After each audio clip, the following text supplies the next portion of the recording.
আগের জঙ্গল থেকে এই জঙ্গলে এসে ভালোই করেছি, না হলে আমার এই 3টি ফুটফুটে ছানার জন্মই হতো না। আগের বার যতবারই ডিম হয়েছে ততবারই হয় বেটা শিয়াল না হয় বাঘ আমার ডিমগুলো খেয়ে ফেলেছিল। শেষমেশ আমি এই 3টি ফুটফুটে ছানার জন্ম দিতে পারলাম। এখন আমার যেভাবেই হোক এই 3টি ছানাকে বড় করতে হবে, না হলে পৃথিবী থেকে গডজিলা বিলুপ্ত হয়ে যাবে। গডজিলা এসব কথা বলছিল কারণ গডজিলার বংশ নির্বংশ হয়ে যাচ্ছে। বন জঙ্গলে এখন তেমন আর গডজিলা দেখাই যায় না, তাই এই গডজিলা চাচ্ছে তার বংশ এই পৃথিবীতে রেখে যেতে। তাই এই গডজিলা এই জঙ্গল থেকে ওই জঙ্গল ছোটাছুটি করছে তার বংশ রেখে যাওয়ার জন্য। যাই যাই, এখন ওদের খাবারের ব্যবস্থা করি। ক্ষুধার জ্বালায় বাচ্চারা কেমন চেঁচামেচি শুরু করে দিয়েছে। এই বলে গডজিলা চলে যায় খাবারের খোঁজে। অন্যদিকে এই জঙ্গলেও ছিল একটি শিয়াল দম্পতি। গিন্নি, বেলা তো অনেক হলো, এবার তো আমাদের খাবার খুঁজতে বনে বেরিয়ে পড়তে হবে। হ্যাঁ হ্যাঁ, জঙ্গলে যেভাবে খাবারের সংকট দেখা দিয়েছে এই জঙ্গলে কোনো খাবার খুঁজে পাওয়া যায় না। তা তো ঠিকই বলেছ গিন্নি, চলো আমরা বাঘ মামার গুহায় যাই। বাঘ মামা সব সময় তার গুহায় অনেক খাবার মজুত করে রাখে এবং সব সময় শিকার করতে থাকে। হ্যাঁ হ্যাঁ, তুমি ঠিক বলেছো, চলো আমরা বাঘের গুহায় যাই। যেতে যেতে পথে পূর্ণিমা রাতে চাঁদ উঠেছিল গগনে, দেখা হয়েছিল তোমাতে আমাতে, কি জানি কি মহা গনে, চাঁদ উঠেছিল গগনে। শিয়াল আর শিয়ালনি গান গাইতে গাইতে বাঘের গুহার সামনে যায়। আর বাঘের গুহার সামনে গিয়ে শিয়াল বলে, গিন্নি, তুমি যে একটু দেখো তো বাঘ মামা কি করছে। এই কথা শুনে শিয়ালনি গুহার ভিতরে যায়। ওগো, তাড়াতাড়ি গুহার ভিতরে আসো, বাঘ মামা ঘুমাচ্ছে আর এখানে অনেক খাবার আছে। এরপর শিয়াল সেখানে চলে যায় আর এতগুলো খাবার দেখে শিয়ালের চোখ ছানা বড় হয়ে যায়। শিয়ালিনী তখন বলে, দেখেছো বাঘ মামা কত খাবার মজুদ রেখেছে? তাই তো দেখতে পাচ্ছি। এখন কথা না বাড়িয়ে তাড়াতাড়ি চলো, বাঘ মামা ঘুম থেকে ওঠার আগে এখান থেকে দুটো বড় সড়ো শিকার নিয়ে আমরা কেটে পড়ি। এরপর শিয়াল আর শিয়ালনি সেখান থেকে বড়সড় দুটি খাবার নিয়ে চললো তাদের গুহার দিকে। আর অন্যদিকে গডজিলা শিকার ধরে খাচ্ছিল। খাওয়া শেষে গডজিলা বলে, অনেক তো শিকার ধরে খেলাম, কিন্তু আমার ছানাদের জন্য আমি ভালো কোনো শিকারই খুঁজে পেলাম না। আমার ছানারা তো হরিণের মাংস খেতে খুব পছন্দ করে। যাই বনের ওই দিকটাতে এগিয়ে দেখি কোনো হরিণকে পাওয়া যায় কিনা। এরপর গডজিলা জঙ্গলের ওই দিকটা গিয়ে একটি হরিণ দেখতে পায়। আরে ওই তো একটা হরিণ দেখতে পাচ্ছি। ওই হরিণটাকে আমি শিকার করি আমার ছানাদের জন্য নিয়ে যাব। এরপর গডজিলা হরিণটাকে শিকার করে তার বাচ্চাদের জন্য নিয়ে যায়। এভাবেই দিনটি কেটে যায় আর জঙ্গলের পশু পাখিরা যে যার মতন ঘুমিয়ে পড়ে। পরের দিন সকালবেলা শিয়াল শিয়ালনিকে বলে, আরে গিন্নি, কালকে তো বাঘ মামার শিকারগুলো খেয়ে অনেক মজা পেয়েছি। সারাদিন আর কষ্ট করে কোনো শিকার ধরতে হয়নি। চলো গিন্নি, আজকেও যাই বাঘ মামার গুহায়, ওখানে অনেক খাবার পড়ে থাকে। তাড়াতাড়ি চলো, বাঘ মামা মনে হয় এখনো ঘুমিয়ে আছে। বাঘ মামা ঘুম থেকে ওঠার আগে দুটো শিকার নিয়ে চলে আসতে হবে। এরপর শিয়াল আর শিয়ালনি চলে গেল বাঘের গুহার উদ্দেশ্যে। আর ওই দিকে বাঘ মামার খাবার যে চুরি হয়েছে সেটা বাঘ মামা টের পায় আর চোরকে ধরার জন্য ঝোপের আড়ালে লুকিয়ে থাকে। আর শিয়াল আর শিয়ালনি বাঘ মামার গুহার ভিতরে যায়। গুহার ভিতরে গিয়ে শিয়াল বলে, গিন্নি দেখেছো, বাঘ মামা তো আজকে গুহাতেই নেই। আমি বলে কি তাড়াতাড়ি দুটো শিকার নিয়ে এখান থেকে এখনই ছটকে পড়ি।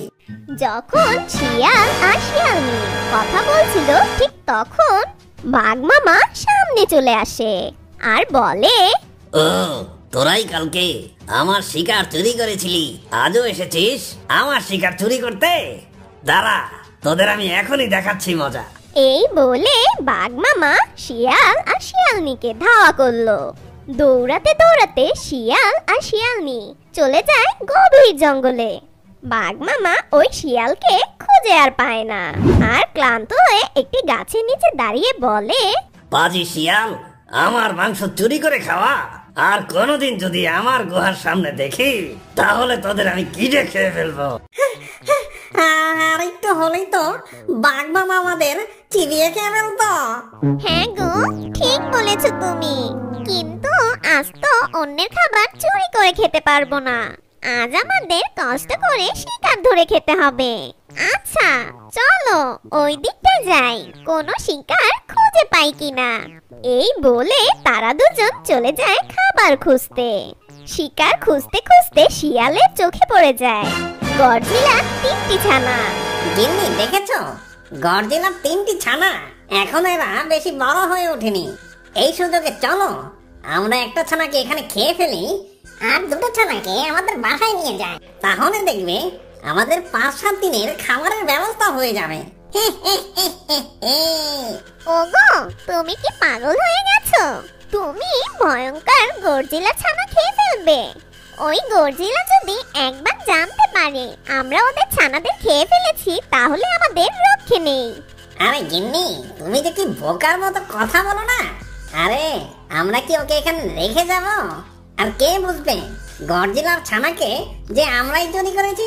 তাই তাড়াতাড়ি চলো, একটা ছানাকে আমরা এখানে খেয়ে ফেলি, আর দুটো ছানাকে আমাদের সাথে করে নিয়ে যায়। এরপর পাজি শিয়ালগুলো একটি ছানাকে সেখানে খেয়ে ফেলে, আর 2টি ছানাকে নিয়ে গুহায় চলে যায়। এর কিছুক্ষণ পর গডজিলা তার গুহায় চলে আসে, আর গুহায় এসে দেখে তার ছানারা নেই।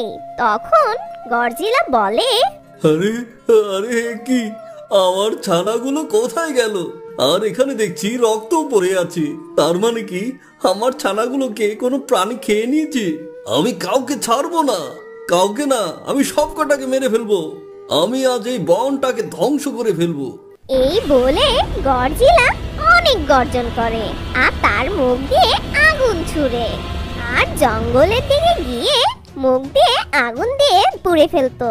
অন্যদিকে শিয়ালরা জানতে পারে গডজিলা জঙ্গলের মধ্যে তাণ্ডব চালাচ্ছে। গডজিলা তার বাচ্চাদের না পেয়ে পুরো জঙ্গলে আগুন লাগিয়ে দিচ্ছে। এরকম ঘটনা শুনে শিয়ালরা ভীষণ ভয় পেয়ে যায়। তখন শিয়ালনি শিয়ালকে বলে, আমি তোমাকে আগেই বলেছিলাম এই ভয়ানক গডজিলার ছানাকে খাওয়ার দরকার নেই, কিন্তু তুমি আমার একটা কথাও শুনোনি। এখন দেখো এর পরিণাম কত ভয়ানক হয়েছে। এই শুনে শিয়াল বলে, আরে গিন্নি, আমি তো বুঝতে পারিনি যে গডজিলাটা এত রেগে যাবে আর এমন কাণ্ড করে বসবে। এখন তো দেখি পুরো জঙ্গলটাকে জ্বালিয়ে ফেলছে, একটু পরে তো আমাদেরও জ্বালিয়ে ফেলবে। এখন বলো তো দেখি গিন্নি, কি করা যায়? এখন আমরা একটা কাজ করতে পারি। গডজিলার 3টি ছানা থেকে একটি ছানা খেয়েছি, আরো তো 2টো ছানা আছে। চলো আমরা এই 2টো গডজিলা ছানাকে গডজিলার কাছে গিয়ে দিয়ে আসি, তাহলে দেখবে গডজিলার রাগ অনেকটা কমে যাবে। এই শুনে শিয়াল বলে, আরে গিন্নি, তুমি কি পাগল হয়েছো নাকি? গডজিলা যখন বলবে তার 3টি ছানা থেকে আরেকটা ছানা আমরা কি করেছি, তখন আমরা কি বলবো? আমার মাথায় একটা ফাটাফাটি বুদ্ধি এসেছে, বুঝলা? চলো আমরা ওই কাজটাই করি, তাহলে হয়তো আমরা বেঁচে যাবো। তুমি আবার কি বুদ্ধি পেলে? আমরা এই 2টি ছানাকে এখন ওই বাঘ মামার গুহার সামনে রেখে আসি। যখন গডজিলা জঙ্গল পোড়াতে পোড়াতে বাঘ মামার গুহায় যাবে, তখন গডজিলা বাঘ মামার গুহা থেকে ওই 2টো বাচ্চাকে দেখে বুঝতে পারবে যে আরেকটা বাচ্চা ওই বাঘ মামাই খেয়েছে। তখন গডজিলা রেগে মেগে ওই বাঘ মামাকেই খেয়ে ফেলবে, আর আমরা এই ভয়ঙ্কর গডজিলার হাত থেকে বেঁচে যাব। যেমন ভাবা তেমনি কাজ। 2 পাজি শিয়াল বাঘ মামার বাসার সামনে গিয়ে ওই গডজিলা ছানাদের রেখে দেয়। তারা দুজন ঝোপের আড়ালে গিয়ে লুকিয়ে পড়ে, আর একটু পর গডজিলা চলে আসে বাঘ মামার গুহার সামনে। বাঘ মামার বাসার সামনে গডজিলা 2টি ছানাকে দেখে রেগে মেগে গর্জন করতে থাকে। গডজিলার এমন গর্জন শুনে বাঘ মামা গুহার বাইরে চলে আসে, আর বাঘ মামাকে দেখে গডজিলা বলে, তাহলে বাঘ, তুই আমার 3টি ছানাকে চুরি করে একটা ছানাকে খেয়ে ফেলেছিস, তাই নাকি? বলতো। এ তুমি কে বলছো গডজিলা? আমি তোমার ছানাকে কেন খেতে যাব? আর তোমার এই দুটি ছানা আমার গুহার সামনে কি করে আসলো এটা তো আমি বলতে পারবো না। আমার ছানা খেয়েছিস? আবার মিথ্যা কথা বলছিস? তুই ছাড়া এই বনের কারো সাহস নেই যে আমার ছানা খাবে। ঠিক তখনই গডজিলার একটি ছানা গডজিলাকে বলে, না না বাবা, বাঘ মামা আমার বোনকে খায়নি। ওই দুষ্ট পাজি শিয়াল আমার বোনকে খেয়ে ফেলেছে আর আমাদের দুজনকে এখানে রেখে গেছে। ওরা দুজন ওই দেখো ঝোপের আড়ালে লুকিয়ে আছে। আর গডজিলা এই শুনে ঝোপের আড়ালের দিকে তাকায় আর দেখে সেই দুষ্ট পাজি শিয়ালরা ঝোপের আড়ালে লুকিয়ে আছে। তখন গডজিলা গর্জন দিয়ে তাদেরকে ধরতে যায়। ঠিক তখনই শিয়াল দুটো দৌড়াতে লাগে আর গডজিলাও তাদের পিছনে দৌড়াতে লাগে। কিছু দূর শিয়ালকে ধাওয়া করে গডজিলা শিয়ালের লেজের উপর এক কামড় দেয়। শিয়াল তার প্রাণ নিয়ে বেঁচে গেলেও তার লেজটা ওখানেই কাটা যায়। ছোট্ট বন্ধুরা, বলো তো সবচেয়ে বড় জঙ্গলের নাম কি? কমেন্ট করো আর আমাদের সাথে থাকো।